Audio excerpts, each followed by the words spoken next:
And I strongly believe that the relationship between tribal nations and the United States is sacred, and that we must honor tribal sovereignty, embrace our trust and treaty obligations, and ensure tribal self-determination. Vice President Kamala Harris in Phoenix on Thursday, underscoring her commitment to Native American voters. Prior to her rally, the vice president met with Native American youth leaders from around Arizona.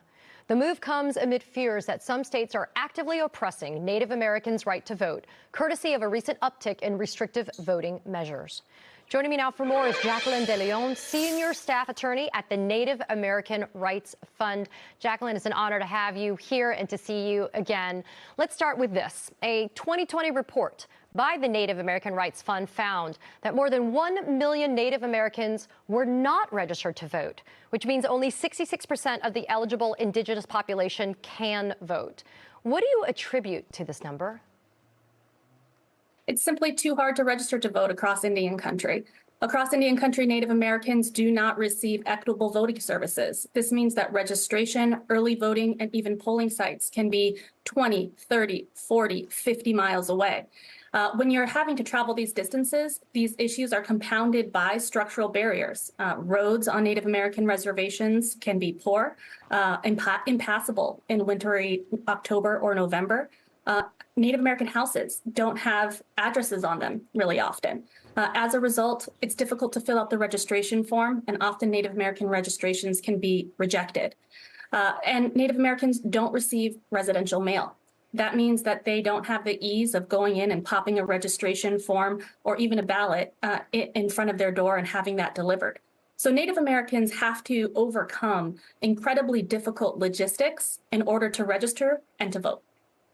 In order to overcome those logistical nightmares, Native Americans in Montana, for example, have filed a lawsuit against state and county officials requesting more accessible voting sites on their reservation. How helpful would it be if there were satellite voting offices that would provide equal access to the ballot box?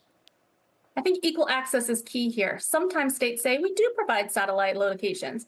Unfortunately, those satellite locations are in no way equitable. They can be one day on a Tuesday from 9 to 3, right? That's not equitable access, certainly not in states that have large periods of early voting periods. And so satellite offices sometimes don't exist at all.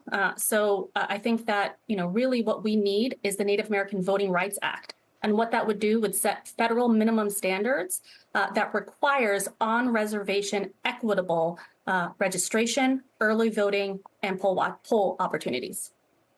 In 2021, President Joe Biden ordered a study on Native American voting rights, which included several recommendations for state and federal lawmakers, including a push to pass the John Lewis Voting Rights Advancement Act, which included a provision that was specific to indigenous voters. So what kind of legislation, in addition to the one that you just spoke about, needs to be passed not only on a federal level, but also on state levels? We talk so much about how democracy is local sometimes for a lot of people, but especially for the tribal lands.